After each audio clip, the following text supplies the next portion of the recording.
AP ప్రభుత్వంపై centre for media studies survey విడుదల చేసింది. ఏపీలో అవినీతి రాజ్యమేలుతోందని, చంద్రబాబుతో యువత రైతులు నిరాశలో ఉన్నారని చెప్పింది. చంద్రబాబు పాలన కంటే కేసీఆరే మంచి పాలన అందిస్తున్నారని సర్వే తేల్చి చెప్పింది. ప్రస్తుతం ఈ సర్వేకి సంబంధించి ఢిల్లీలో మా కరెస్పాండెంట్ వెంకటేష్ తో ప్రస్తుతం సీఎంఎస్ సర్వే నిర్వహించిన భాస్కర్ రావు గారు ఉన్నారు. వెంకటేష్ మరిన్ని వివరాలు అందిస్తారు. వెంకటేష్ చెప్పండి.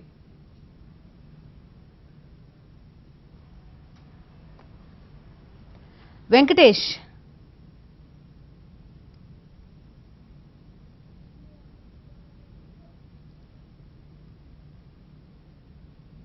వినిపిస్తుందా?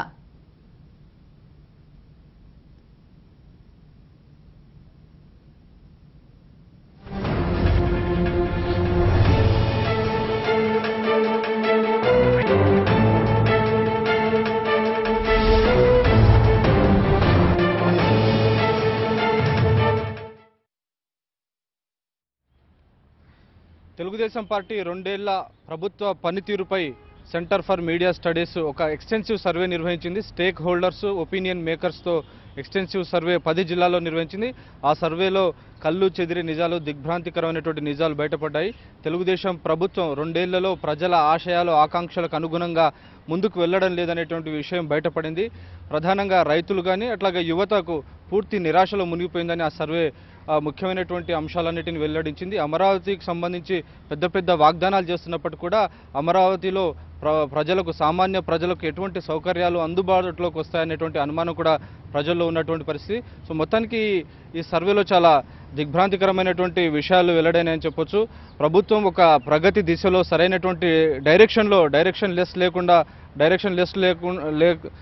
లెస్తో ముందుకు వెళ్తున్నటువంటి విషయాన్ని సిఎంఎస్ సర్వేలో వెల్లడైంది. ఇప్పుడు ప్రస్తుతం CMS chairman doctor Bhaskar Rao మనతో ఉన్నారు. సార్, 2 ఏళ్ల ప్రభుత్వ పనితీరుపై మీరు సర్వే చేశారు. చాలా అంశాలు రైట్ డైరెక్షన్లో గవర్నమెంట్ వెళ్ళట్లేదన్నారు. ఎటువంటి డైరెక్షన్లో ప్రభుత్వం వెళ్తోంది? ఈ 2 ఏళ్ల సందర్భంగా అనేక క్లిష్ట పరిస్థితి ఎదుర్కొంటాం అనేది సహజంగా జరుగుతున్న విషయం.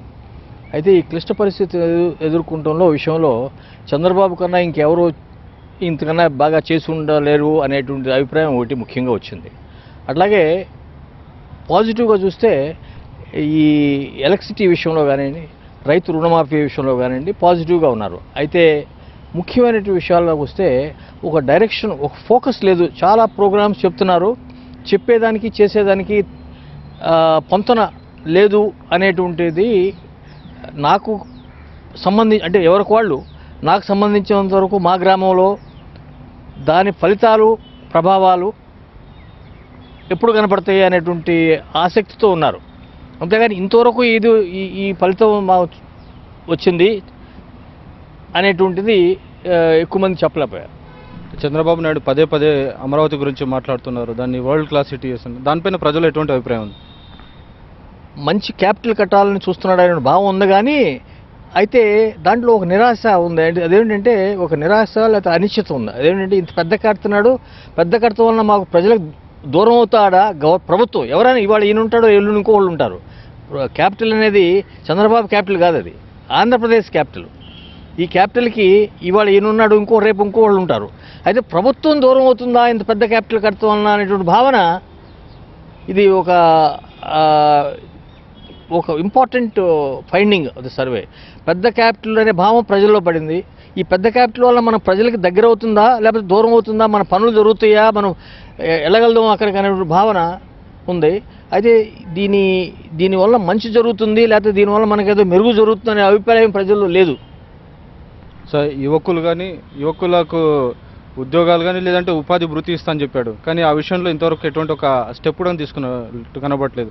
ఏమంటారు? యువకులే కాకుండా రైతుల్లో కూడా, రైతులు ఎలక్ట్రిసిటీ వలన చాలా మంచిగా ఆలోచిస్తున్నారు. కానీ అయితే వాళ్ళలో ఈ సోలార్ విషయంలో కానివ్వండి, లేకపోతే రేపు నీళ్లు వస్తాయా లేదనేటువంటి అనిశ్చిత భావన రైతుల్లో ఎట్లా ఉందో అట్లాగే యువకుల్లో కూడా మాకు ఉద్యోగాలు ఎప్పుడు వస్తాయా రావా, లేకపోతే ఎట్లా వస్తాయి, ఎప్పుడు మాకు ట్రైనింగ్ ఇస్తారు, ఈ స్కిల్ ఎప్పుడు, ఆయన స్కిల్ అంటున్నారు కదా, అది ఎప్పుడు ఏ విధంగా వస్తుంది ఎప్పుడు అనేటువంటిది ఒక ఇంతవరకు ఏమీ లేదు అనేటువంటి భావన. ఎంత త్వరగా వస్తుందా ఎప్పుడు వస్తుంది అనేటువంటిది అనిశ్చిత వాతావరణం ఆంధ్ర రాష్ట్రంలో యువకుల్లోనూ రైతుల్లోనూ కూడా అదే విధంగా ఉంది. అనిశ్చిత వాతావరణం. ప్రజాధనం దుర్వినియోగం అవుతుందనేటువంటి పెద్ద ఎత్తున చంద్రబాబు ఫ్లైట్లకి ప్రజాధనం దుర్వినియోగం చేస్తున్నారు. అట్లాగే అవినీతికి సంబంధించి కూడా అనేక విషయాలు ప్రతిరోజు వెలుగులోకి వస్తున్నాయి. దానిపైన ప్రజలు ఎటువంటి భావన ఉంది? అవినీతి లేదు, తగ్గింది అనే భావన లేదండి. ఆంధ్రప్రదేశ్లో జనరల్గా అనుకున్నట్టుగా ఆయన చెప్తున్నట్టుగా ప్రభుత్వం క్లెయిమ్ చేస్తున్నట్టుగా అవినీతి తగ్గింది అనేటువంటి భావన లేదు. అంతేకాకుండా ముఖ్యంగా రెవెన్యూ డిపార్ట్మెంట్లో బాగా పెరిగింది, అట్లాగే పోలీస్ డిపార్ట్మెంట్లో పెరిగింది అనేటువంటి భావన క్లియర్గా ఈ సర్వేలో తెలిసింది. అట్లాగే విద్య విషయంలో కూడా కొన్ని సందేహాలు, ప్రైవేటు విద్యని బిజినెస్ రూట్లో తీసుకెళ్ళి దాని ఎక్కువ ఫీజుల కోసం ప్రభుత్వ స్కూల్ని మూసేయబోతున్నారు. దానికి రైట్ టు ఎడ్యుకేషన్ లాగా దానిలో ఆదేశించిన విధంగా మన పిల్లల్ని చేర్చడానికి కావాల్సిన ప్రయత్నాలు జరగట్లేదు అనేటువంటి భావన, దీనివలన ప్రజలు విద్యకి ఎక్కువ ఖర్చు పెట్టాల్సి వస్తున్నటువంటి ఆందోళన కనబడుతుంది. సరే, చాలామంది నాయకులు, కొద్దిమంది ఎమ్మెల్యేలు పార్టీలు మారుతున్నారు రాజీనామాలు చేయకుండా. ఆ అంశంపైన ప్రజలు ఎటువంటి అభిప్రాయం? నియోజకవర్గంలో అభివృద్ధి జరగట్లేదు కాబట్టి పోతున్నాం, దాన్ని ఏ విధంగా అనాలిసైజ్ చేసుకోవాలి? అంటే మేము ఆ ప్రశ్న గురించి అడగలేదండి. అయితే ఒకటి ఏంటంటే, ఈ అభివృద్ధి జరగట్లేదు అనేటువంటి ఎక్స్క్యూజ్ ఉంది సారా, that itself is a message. ఇంకా దాని గురించి ఇంకా అడగాల్సిన పని లేదు.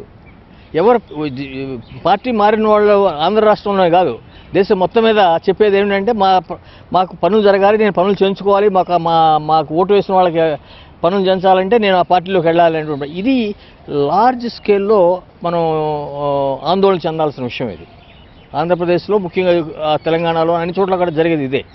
దీన్ని ఆందోళన చెందాల్సిన విషయం ఇది. పోలవరం విషయంలో ఎటువంటి అభిప్రాయాలు మీకు వచ్చాయి? పోలవరం కానీ స్పెషల్ స్టేటస్ విషయంలో ఎటువంటి అభిప్రాయాలు ఉన్నాయి? మేము స్పెషల్ స్టేటస్ గురించి, పోలవరం గురించి ప్రత్యేకంగా అడగలేదండి. ఎందుకంటే జనరల్గా అడిగినప్పుడు పోలవరం గురించి ప్రస్తావన రాలి. అయితే ఏంటంటే, రైతులు మాకు నీళ్లు వస్తాయా వచ్చే సంవత్సరం అనేటువంటి ఆందోళన ఉన్నారు, కానీ దాని అర్థం పోలవరం వస్తుందా రాదా అనేటువంటి అనిశ్చయ భావంలో ఉన్నట్టే అర్థం. అంతేగాని మేము డైరెక్ట్గా అడగలేదు ఆ ప్రశ్న. Thank you sir. సో ఇది తెలుగుదేశం ప్రభుత్వం 2 ఏళ్ల పరిపాలనపై సెంటర్ ఫర్ మీడియా స్టడీస్ చాలా ప్రముఖమైనటువంటి సంస్థ అనేక విషయాలను వెలుగులోకి తీసుకొచ్చింది. ప్రజల ఆశయాలకు అనుగుణంగా, ప్రజల అంచనాలకు అనుగుణంగా తెలుగుదేశం ప్రభుత్వం పనిచేయడం లేదు. ముఖ్యంగా రైతులు, యువకులు పూర్తిగా నిరాశలో మునిగిపోయారు. సరైనటువంటి దిశలో ప్రభుత్వం వెళ్ళడం లేదు. అట్లాగే రెవెన్యూ కానీ, ఎడ్యుకేషన్ డిపార్ట్మెంట్, అట్లాగే హెల్త్, ఈ 3 కూడా పూర్తి స్థాయిలో అవినీతిలో మునిగిపోయింది. అమరావతి కూడా దాని గురించి పెద్ద పెద్ద మాటలు చెప్తున్నారు, కానీ అది ప్రజలకు యాక్సెసిబిలిటీ ఉంటుందా అనేటువంటి విషయంలో అనేక అనుమానాలు ఉన్నాయని సెంటర్ ఫర్ మీడియా స్టడీస్ చేసినటువంటి అధ్యయనంలో వెల్లడైంది.